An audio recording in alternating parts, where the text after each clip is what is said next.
critical thinkers, public speakers,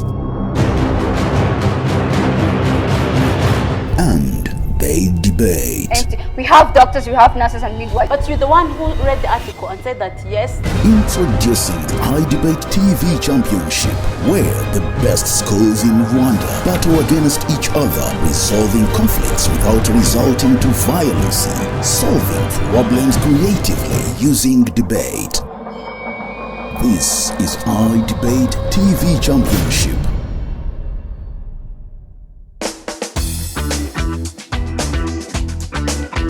Beautiful day, beautiful moment for debating. You're watching the I Debate TV Championship with yet two teams here to qualify for the semi-finals. My name is David and I'm always your host. Our motion for today is this house believes that globalization is imperialism repackaged. Quite difficult terminologies, but hey, the teams did their research and they're ready to convince us for today. Now, the proposition side is Rusumo High School. The opposers, the opposition is Glory Academy. Yes, it's going to be quite an interesting one as we see if they can also secure their place in the semi-finals as they grow closer to taking this one home to be crowned the I Debate TV Championship champions. All right, now, the judges for today, we have Judge Liz Giramata, Judge Blandine Kungwa, and Enoch Rutaganda. Judge Blandine, how are you feeling today? Thank you. I'm feeling really grateful, and I'm actually waiting for the speakers to give us an amazing debate, so yeah. Amazing yourself. Thank you. All right, I shall now leave it to the judges to commence this one for today as we see if globalization is really imperialism repackaged. Bye for now. I would like to welcome the first speaker from the proposition side. You can have the stage. Greetings to everybody watching this debate. I go by the names of Hamisia Rurgwemira on the panel as the first speaker of the proposition team of today's debate. Before I begin my speech of the day, allow me to thank everyone who supported us all the way from Rusumo to be here and comfortable today. Where globalization means, as it is so often does, the rich and powerful countries now have new means of extending further, enriching themselves at the cost of weaker and poorer countries by Nelson Mandela. It's because you agree with Nelson Mandela that you're proud to propose the motion which says that this House believes that globalization is imperialism repackaged. Now, dear judges, the debate of today is a debate of facts and analysis, whether globalization is imperialism repackaged or not. It's not about the advantages of globalization and disadvantages and something like that. It's all about the facts. Is this globalization imperialism package or not? Allow me to explain the main keywords. Globalization used to describe the growing interdependence of world economies, cultures, and population brought about by cross-border trade in goods and services, population, technology, and information. The word imperialism is divided into two kinds. First, ancient imperialism, which we are not going to be tackling today, is a kind of policy in which a capitalism country is able to control other countries' government in order to preserve and develop its influence on worldwide. And now, imperialism repackaged is a new form of imperialism. The main thing in this modern imperialism is the development of economy in which industrialized countries want to have control and own large market over the world. It's not about extending the borders as in the ancient imperialism it was being done. Now it's about extending where industrialized countries want to own a large market over the worldwide. For some cases, developed countries learn a political game to fool developing countries that have big assets. And sadly, the decisions and ideas that are made by this political game is all about this: reducing investment tax to attract foreign investors in such developing countries, trade deregulation by allowing trade liberalization, a lasting economic protection to welcome those foreign investors, and hence privatization of national companies that would allow those private investors and private imperialists to occupy and own large part of the economy. Society hasn't realized that yet. If this problem is let to happen, it will only open the opportunities for imperialists to widen their business. Globalization is modern imperialism, where government regulation are rolled out in order to take side to imperialists. Considering the economic gap between rich and poor countries, society claims that the free trade will actually strengthen the power of industrialized countries. Samir Amin, an American economist, in his book Globalization versus Imperialism, argues that globalization is ideological discourse used to legitimize the strategies of imperialists. Today, it implies that the capitalism is expanding with the aim of increasing inequality. Dear judges, we know that globalization has positive and negative impacts, but the debate of today is not about disadvantages. But if the government and society take globalization as opportunities without sorting the impacts, it will distract the power of the government to imperialists. If any questions from Team Negative, cross them over, please. Yes. How do you define a powerful nation and a weak nation? As I defined it within my key definitions, those industrialized countries are the main powerful countries that are dominating and influencing the global market, which is a new imperialism in form of extending markets and worldwide, not extending the borders. Yes. Would you mind, in your due respect, giving us examples of those countries that are industrialized? Actually, just talk about the first one, but mainly we are going to talk about, let's take an example of USA, Russia, and then UK and other industrialized countries. Any more questions? How far can globalization relate to imperialism? Imperialism in general. Imperialism in general.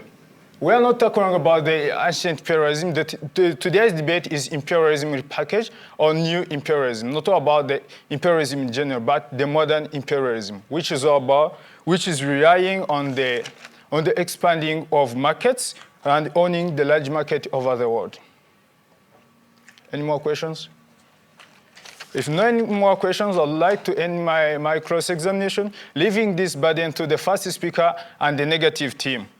The question now goes, if not globalization, what other features do you believe would characterize new imperialism? And the second, how do you predict the future of imperialism? If no more questions, I'll ask Marcus. Thank you for your strong speech. Now I'd like to have the first speaker from the opposition side. Okay, so good morning. They say you are entitled to your opinion, but you are not entitled to be ignorant. The first speaker from the proposition side came here and dropped a point of the rich and powerful getting richer at the cost of the poor countries. First of all, no country is getting poorer and no country is getting richer here. You know why? Because when you go on a global market, you know exactly what we need and we know exactly what we want.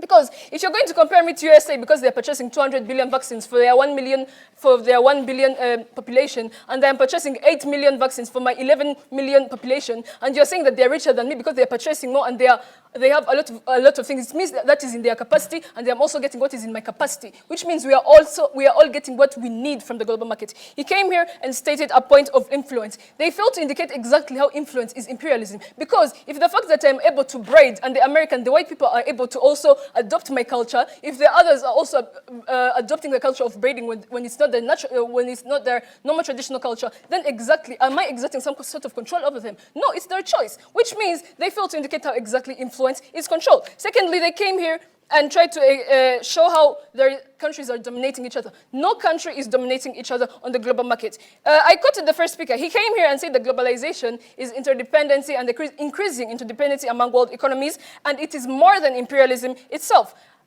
In globalization, we depend on each other. No country is dominating each other. The fact that China puts more products on the market does not necessarily mean it's dominating me, because I have a choice of purchasing a lot of other different commodities. No country is dominating as long as there is interdependency. I'm not going to be going a lot over what's the first speaker say, because it's a bunch of not very diligent points, but let me get to what we have. So basically, we are comparing two factors, imperialism and globalization. Firstly, in the house of imperialism, it does not know of the existence of the house of globalization. Imperialism house is very chaotic and full of wars. In the ancient imperialism, we had a case in the 17th century. China was a country who was extremely isolated to all the other countries with no imports or exports. Now China, the imperialism started in China in 1839 to 1842, when the Britain tried to import some kind of commodity in China and China tried to stop them. Do you know what happened? They broke a war. Do you know why? Because Britain military forces were able to easily defeat the Chinese military forces. Therefore, Chinese were forced to open up their ports to the Britain people. So anything that Britain wanted to enter the country would enter, and the Chinese people didn't do anything about it because they were already defeated. So 37 years later, China was still facing the very same issue. Imperialism happened in China. Now, we all know of the missionary man, the white man. He brought a Bible and no land. And as a typical African, we were hostile to him. And the reaction to the hostility of the Africans is taking their land away and forcing the religion of Christianity upon them. So basically, imperialism in its purest form is extending power politically, socially, economically, especially by direct acquisition. That is the purest form of imperialism. Anything else is not imperialism. And they came here and tried to explain how ancient imperialism is not a matter of the fact of debate. Yes, it is a matter of the fact of the debate, because if it's imperialism, then it's imperialism. Then we move on to other house of globalization. Now, after the war of China, China actually viewed something. Our soldiers are dying. We have no food to give our people. So instead of using the gold that we use in shaping our armor to go and fight, let us use it to shape plates and give it to India. And then India doesn't have plates. It will give us the herbs to heal our soldiers. That is exactly where the idea of globalization raised, because we are now able to purchase free interactions freely. Now, globalization is never imperialism, was never imperialism, and will never be imperialism. Yes? Do you believe that imperialism can be advantageous? No, imperialism can never be advantageous. Do you agree the fact that there is foreign influence under globalization, as you said, that we failed to show you how influence is imperialism? There is influence in globalization, positive influence. But influence does not indicate that it's control or imperialism. And then you are talking about the imperialism. What do you think would be the difference between imperialism and imperialism repackaged? Imperialism repackaged, in fact, there is no imperialism repackaged, because ancient imperialism is the purest form of imperialism. Anything else is interdependency. As I told you before, you gave me a burden of explaining exactly how, if not globalization, not what imperialism is. The ancient imperialism arose by the greed of people. And what is the future of imperialism? There is no future for imperialism, because there is literally no imperialism. Yeah. What do you think would be the difference between imperialism and imperialism repackaged? There is only one imperialism, there is only one ancient imperialism, and there is no imperialism being repackaged. And if you are to say the difference, it is that imperialism would come back, which is basically the opposite of what I talked about here. And there is no, as I already told you, the forms of imperialism, as according to the ancient imperialism, there is no imperialism repackaged. So basically, why discuss about something that does not even exist? Yeah. What do you think would be the future, or what do you predict as the future of globalization? The future of globalization is very good, in fact, because globalization has brought very many factors to us. And it's increasing interdependency. And when you actually, it's crazy that you guys are trying to compare it to imperialism, because they're two different factors. Because as we know, globalization, we benefit more from it. We now run the rose from the ashes after the 1994 genocide against the Tutsi, and mainly it's because of the integrations we had after that time, of those countries that were allowing us to integrate with them. So basically, the future of globalization is amazing. Thank you very much. My time is up.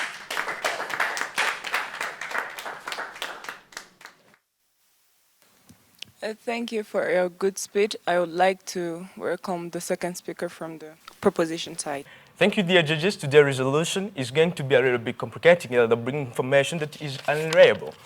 Beginning with our information that shows a clear difference between modern imperialism and also what we call ancient imperialism. According to WashingtonPost.com, it already implied the fact that modern imperialism is a development of economy in which industrial countries want to have control and own large market of the world. Dear judges, I want to show you that really imperialism that is modern is already in existence because it's already there. What we have to show you is only these three importances, or in only these three facts. We have what you call military bases, we have what you call free trade, and what we call ideology imperialism. These are some classifications and some forms that we are going to see how imperialism is really affecting the globe at large. Military imperialism is showing that 750 United States military bases are across the globe. Not specifically because there is no globalization. Because of globalization, it already allows people to settle there. Because of globalization, it is going there to solve some issues and some important cases of disharmony. It's there, but let's ask ourselves, in fact, if there is existence of a war, which country is going to win if United States so far have 750 military bases and also followed by UK with 145 military bases?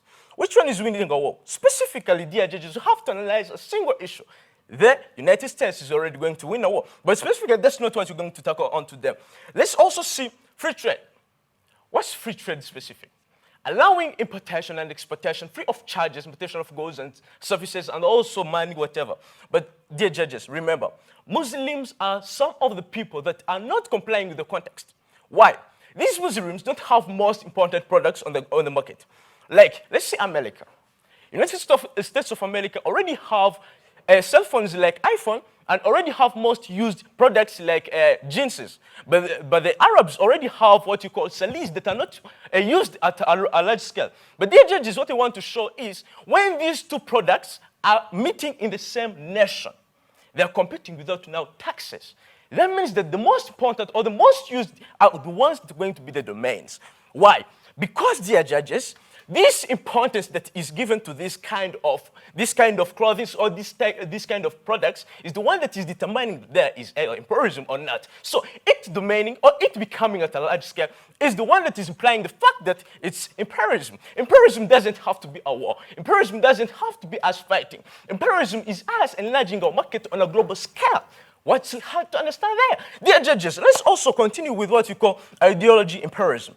In ideology imperialism, we have what you call media imperialism and culture imperialism. Media imperialism is going to be explained by my foreign speaker, but also culture imperialism is going to be defined this way. It's when a culture of one civilization influences the culture of weak civilization. Dear judges, let's see what we have today. In culture, we have dressing, we have religions, we have also what you call language. Language today in Rwanda, we're using 3 languages, including Kinyarwanda, French, and also English. But specifically, is our Kinyarwanda used in China? Is our Kinyarwanda being used in British? Is our Kinyarwanda globally being used? No. Why? Because our Kinyarwanda can't be imperialistic. We are too small. The fact that these people are also rich makes them or forces them to be imperialistic. Either they want it or either they don't. That's not what we have to count on so far. So imperialism can be either voluntary or involuntary. In addition to that, let's see our religions. Religions today, we are using Catholics, Protestants, and Adventists. But was that our common or our local religion? No. Them being imperialistic, they just pull their religions over ours, which makes them imperialistic. Dear judges, that's something that isn't hard to understand. Thank you. I rest my case. Questions? Yes. What leads to the rise of imperialism? What leads? To the rise of globalization so far. That's the debate, dear judges. No, like, yes. Today is to either show globalization is imperialism. Then what leads to imperialism? What leads to it? Yeah. Like what causes the imperialism to actually exist? Globalization is imperialism caused by us sharing what we have. And sharing what we have makes the rich, but us the poor can't compete them if we are out of taxations and can't compete at any cost because the products that even vary are those that are most used across the globe. What's hard there, dear judges? Next question. Could you please differentiate imperialism and colonization? Dear judges, I want to even remind the opponents that colonization is a part of imperialism. Because we have classifications of imperialism, including colonial imperialism, including economical imperialism, including what we call also political influence imperialism, and including ideological imperialism. That's not something hard to understand because you can just Google it on WashingtonPost.com. Another question? Dear judges, I rest my case. Thank you. Thank you for your speech. I would like to welcome the second speaker from the opposition side.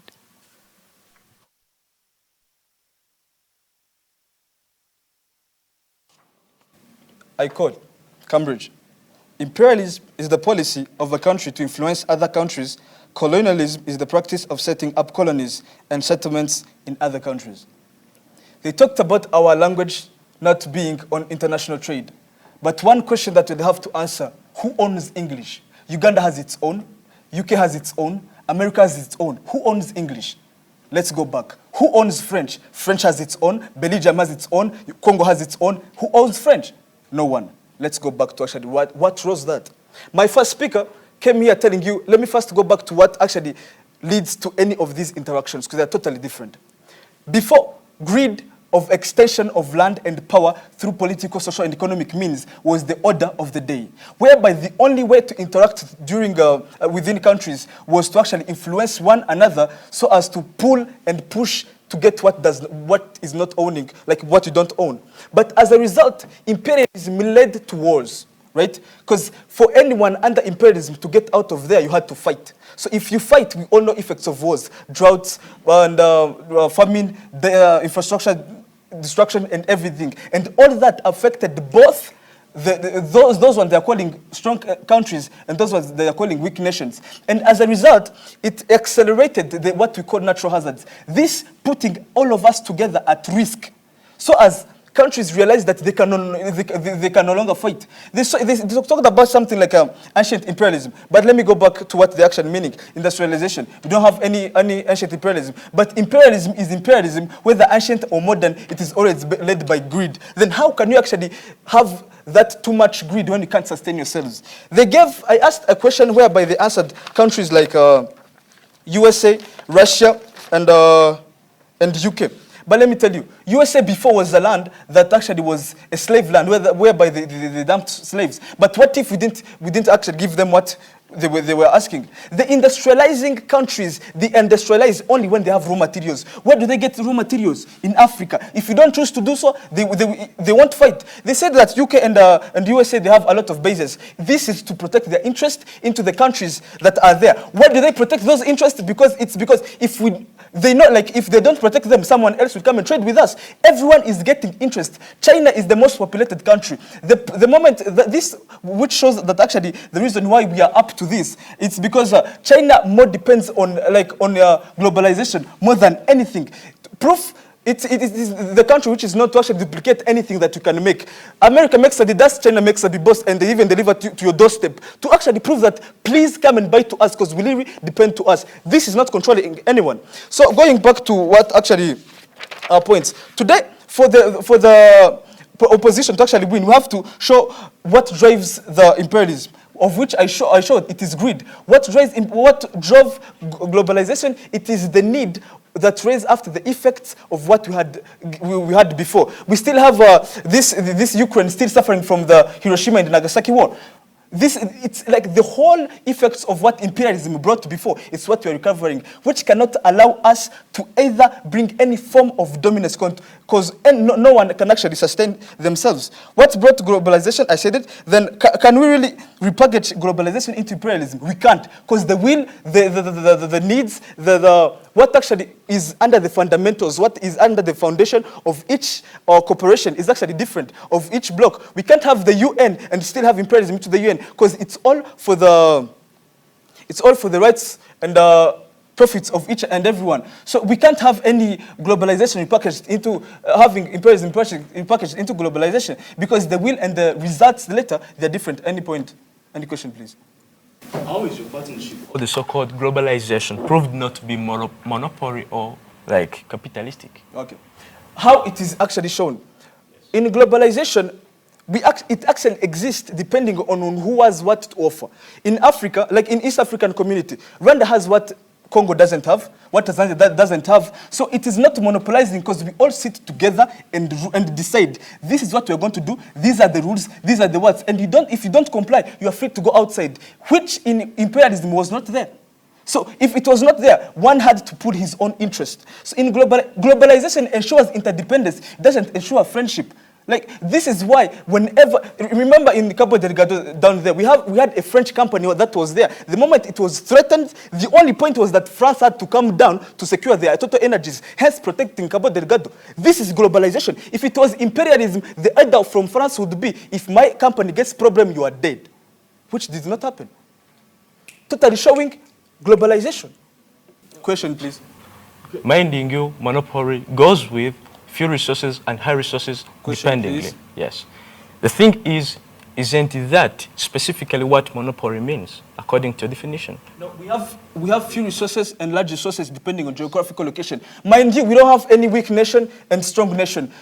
Just because this is a result of still what we have as what we had in colonization. They just brought borders and everything. But actually, everyone depends. If you have a large land, doesn't mean that you are actually a strong country. What if Russia comes and trades with us? It is a very big country. We all know that. But what if it trades with us and we as a landlocked country, we say no? What will happen? They will lose. What will happen if their engineers don't work? They will lose. So they have to ensure better performance into this cooperation for them to actually win. So there is nothing like monopoly or nothing like any side effect which is negative, because we all have to pull each other's back for actually to survive the effects of what we had like before. Thank you for your beautiful speech, and I would like to welcome the third speaker from the proposition side. Thank you, ladies and gentlemen, for having me here. My name is Milindi Yasin. This is the final speech proposition. Starting from the last speech proposition, this guy brought something that imperialism, the cause for imperialism is greedy. And the fact he brought he didn't remove the fact that these big countries dominating poor countries is also greedy for market. These big countries are greedy for market. That's the reason they are dominating to us. This is the cause of imperialism, which is happening. This is what I'm trying to say. Also, he brought something of saying that that these countries or these industries are going to get resources from Africa. Exploitation, the same cause or the same effect of imperialism. Imperialism also leads to exploitation, which is also what he said in his words. Also, he brought something that the bases, these military bases of these big countries are there in the countries to seek for the protection, for the interest for these big countries, not for interdependence, to seek for the protection for their own benefits. This is being imperialistic charges. What I'm trying to say is, as long as these bases are there to seek for my own interest, not there for all of us to depend on them. That's what we call imperialism. Also, they brought something that it is impossible to package globalization in imperialism. And what's repackage itself alone? Repackage means new in a present way. As long as it is in a present way, this imperialism now in a present way is globalization. So far, how do we link this? They brought a lot of advantages of globalization, that interdependence. And let me just show you that this is erosion created. My lovely judges, what I'm trying to say here as erosion is this. Let me quote the movie called The Wizard of the Oz. This Wizard of the Oz controlled people under fear and erosion because they thought he was a great person, until a little girl just pulled up a curtain, and then this curtain, they saw that he was an old man with no power, just controlled people under erosion and his fear. Then, linking this to the motion, globalization is erosion itself. Globalization is erosion itself because it just influences in the countries making decisions. For example, I'm just giving you Rwanda dropping out second-hand crosses. What was the outcome? Some aids were banned, were not given. This to say, we seem that these countries are giving aids because they love us. No, they are giving us aids because we do what? Because we have a market for their crosses. Also linking this, another example is in Sudan. In Sudan, the issue was like this. There are fuel economies dominated by Arabs and China. And then Sudan just fell in a crisis where it had no power to put there to set the prices for what? For oil. This means these countries became imperialistic to what? To Sudan. And what caused this? Globalization, because they emerged. Also, let me come to the other part, which is called the media imperialism. This media imperialism goes like this. This Western media and American media have a lot of focus. For example, we know Hollywood. And then Hollywood has released movie called The Bodyguard, called Scalio, The Day of Soldado in 2018. 2018. These two movies show that every Muslim is a terrorist so far. And then this makes us think that as long as USA is going to go in a war with these Muslims or with these Arabs, we are going to go there, stand for America, that America is fighting terrorists. Yet we have our brothers who are Muslims. Are they terrorists? So far, not. This is imperialist because they are building their own lovers or their own empire. To these people who are going to support them and say that they are fighting terrorists, so far it's enough. Also, their first speaker says something that rich countries no country is benefiting from interdependence. I also brought something that that nothing we are losing from interdependence. So far, we are losing culture. We might not be losing economy because we don't have what to put on market, but we are losing our culture. Today, nowadays, we no longer have our culture due to these American movies. You see how it comes from dressing to food and whatever and whatever. This means we might not be losing economy, but we are losing culture so far, ladies and gentlemen. Also, these guys brought something that, we know that imperialism is advantageous. Where I asked in the cross-examination, okay. Any question? Are you sure that the USA has nothing that it depends on us?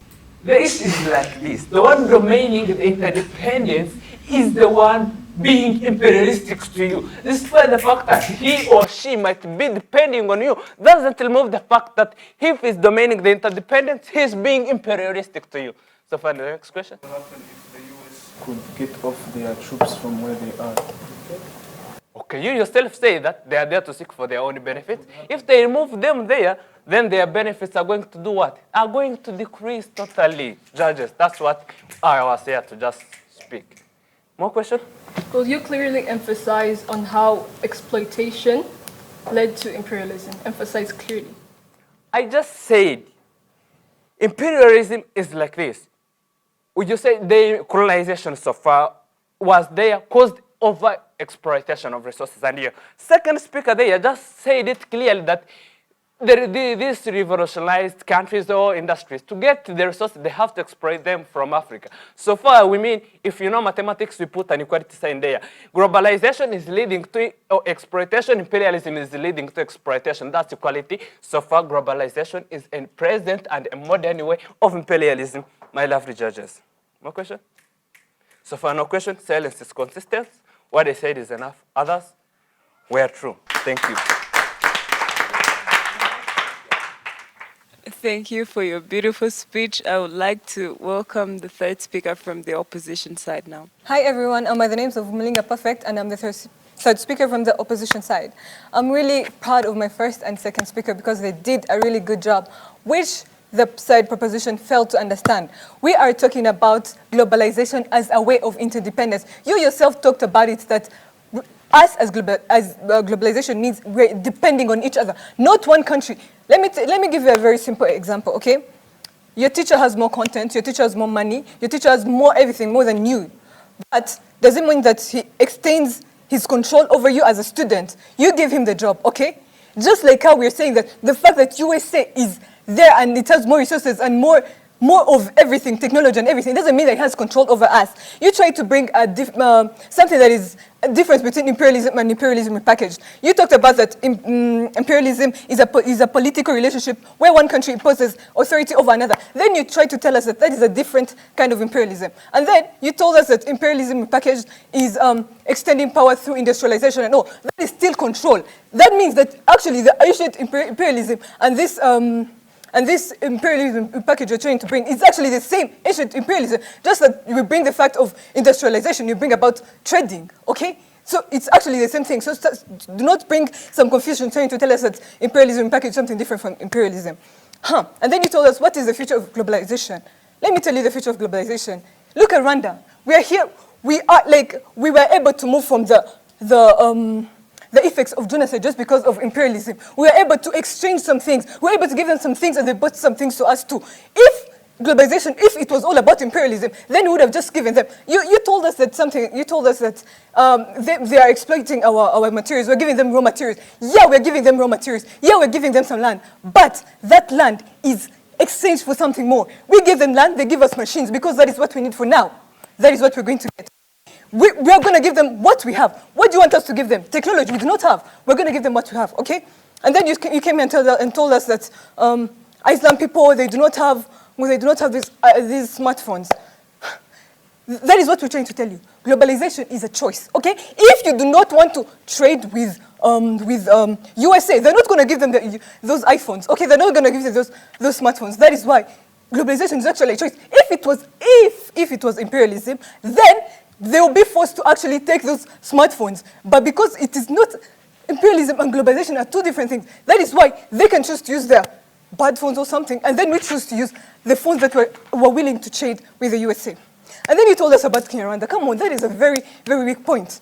You told us about Kinyarwanda is not used globally. Huh? Which other languages use globally? It's only English. You know why? Because it's the medium of language. That is what most of the countries use. Why don't we use Russian language? Isn't it a big country? Why don't we use French? We use English because it's the medium of language. That is not a problem of imperialism. They do not have control over us. And we can even choose not to study that English. Because globalization is all about choice, which does not exist in imperialism. And then you told us that we do not have to, that the USA is, I asked you a question, are you sure that we are the only ones who are depending on the USA? And you told us that, yeah, well, they're using that way of giving us commodities as a way to extend control over us. They're not controlling us. Let me ask you a very simple question. Did the USA come and force you to go and buy Jordans? No, it didn't. They bought the products, we bought them, okay? We were not forced, which is different from your definition of imperialism. It's very different. Question, please. Yeah, sure. According to your definition of globalization, which is more similar like barter trade, I want to ask you, can there be what you call interdependence if there are set penalties upon those ones that are dropping out of interdependence? Like there's penalties imposed to countries that go out of globalization. We do not accept that, and I will not be debating on something we do not accept. Another question. Why is the world then still divided into three T's, like first world, second world, and third world, if so far we are in what you call globalization, making us the same person? Why is it divided as the first and...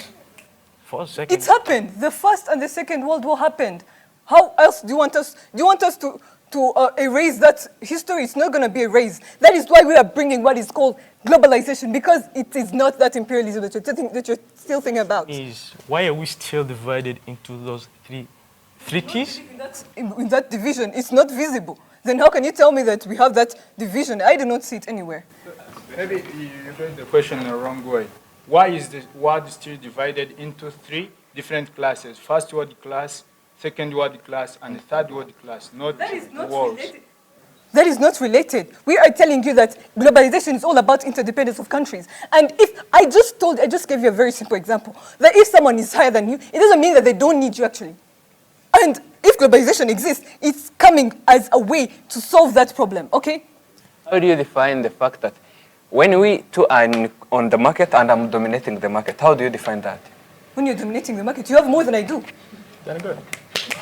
And that is not globalization. Good. That is not imperialism. Good. The fact that you have more doesn't mean that I do not have something that you're going to get from me. Thank you. Just a reminder that you're watching the iDebate TV Championship. I'm back after the two sides have presented their arguments. We're debating whether globalization is imperialism repackaged. Now, the two sides are going to take 1 minute to prepare for their reply speech, and we'll be right back. Stay tuned. Thank you for your previous amazing speeches. And for now, we're going to go for the reply speeches. And let me welcome the opposition side for the reply speech. Mainly what I'm going to tell you is, what is the world showing? A world of confusions whereby they repackage two things that can't be repackaged. Anyways, water like oil. They say the richer get more rich and the poor get more poor in their world. They said industrialized countries are the ones ruling.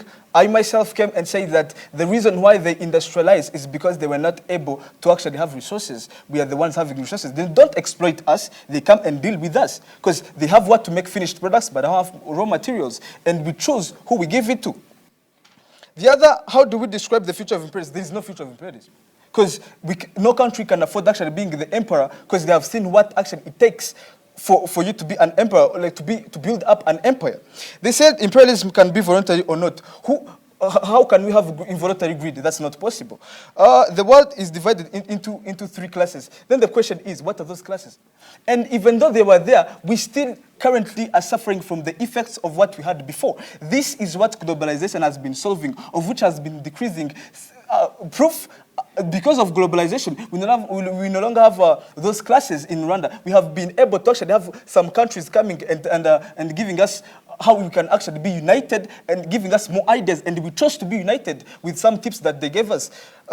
In our world, we are having a world that is recovering from effects that was brought by all divisions. A world that is covering from countries, a world that ended up having countries that are kind of larger than others, of which the size is on the map, on the globe, not in power, economy, or social. And in our world, negotiations and table talks, they're the ones leading. No one actually comes and goes over the other and imposes anything in any way. Rights of humans are respected in whatever deal that is going to be made. And to finish, development of individual basis to government basis is what is ensured into globalization, of which in imperialism, we started from the government to the individuals. Now, it's from the individuals to actually to the government. This is what globalization is ensuring, not imperialism, of which shows that we can't repackage since the needs, the products, and what actually are the foundations are different. With that said, I rest my case. Thank you for your reply speech, the team opposition. Now let's welcome the proposition for their reply speech. Greetings once again to everybody watching this debate. I'm here back again for my reply speech talking about why the team affirmative has to take the debate of today. First, the team negative has brought a lot of refutations in the reply speech, which is not allowed in the debates. The debate of today, as I explained in my first speech, is a debate of facts and analysis, whether globalization is imperialism repackaged or not. We proved to you how political games learned by powerful countries to weaker countries brought ideas of reducing investment tax to attract foreign investors, trade regulation, a lasting of economic protections, and privatization of national companies that give rise to imperialists to under expanding their influence through military bases, media imperialism, ideology imperialism, culture imperialism, which comes with language imperialism, as my second speaker and third speaker explained the way. The team negative kept arguing about that globalization is not imperialism. Yet the debate of today was proving whether globalization is imperialism repackaged or not. As you asked them, whether do they know, is there any difference between imperialism and imperialism repackaged, and they failed, that shows that they were not aware of the debate. And we explained the keywords that the main thing in this modern imperialism is where industrialized countries have taken and own large market over the world and their influence, which they agree the fact that was there. Then they kept arguing that there's no imperialism because there's no extending of borders. Yes, that was done in imperialism, but not in imperialism repackaged. The main thing, tackling it again, in imperialism repackaged is about extending extending foreign influence and on large market over the world, not extending the borders of imperialist countries. Thank you, dear judges. I rest my case. Rusumo High School and Glory Academy. They have given it to us, refuting, arguing, and replying. They have given us all their thoughts on why globalization is imperialism repackaged. Now, the judges will always have the last word, so they will take the time to go and decide. So, dear judges, please take your time. My name is David, I'm your host, and this is my favorite part of the show. I get to announce the one who took the debate home today. Now, the judges are back and they have decided who took this one home. Judge Enoch, have you the results? Yes, I have the results. Right, could you hand them to me, please?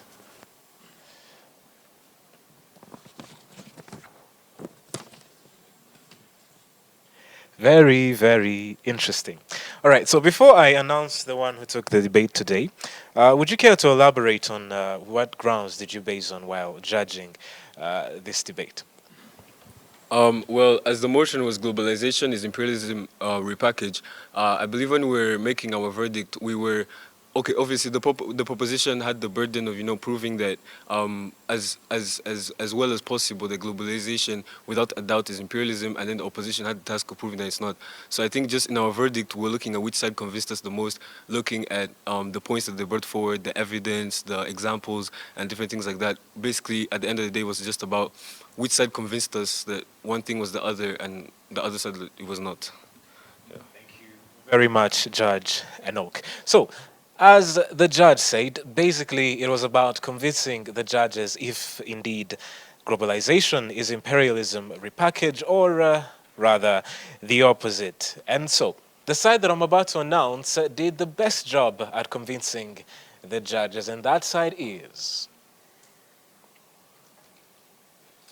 the opposition side.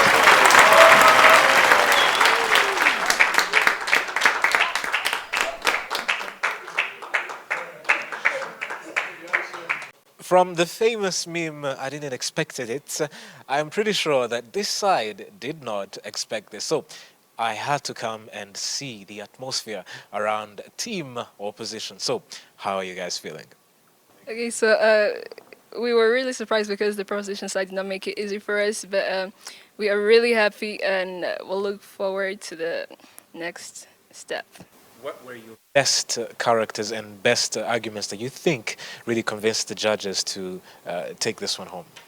I think it's because we were, I can say, diligent, and we stuck to exactly what we knew, except the fact that the proposition side clearly had also, they knew what, they had a clear understanding, but we believe that we will well structured, and we knew exactly what went wrong and what went right. Thank you very much. The smiles on their faces says it all. Now, they have booked a spot in the semi-finals, and so we can't wait to see them there. My name is David, your host. We'll be back with more episodes. Until next time, goodbye for now.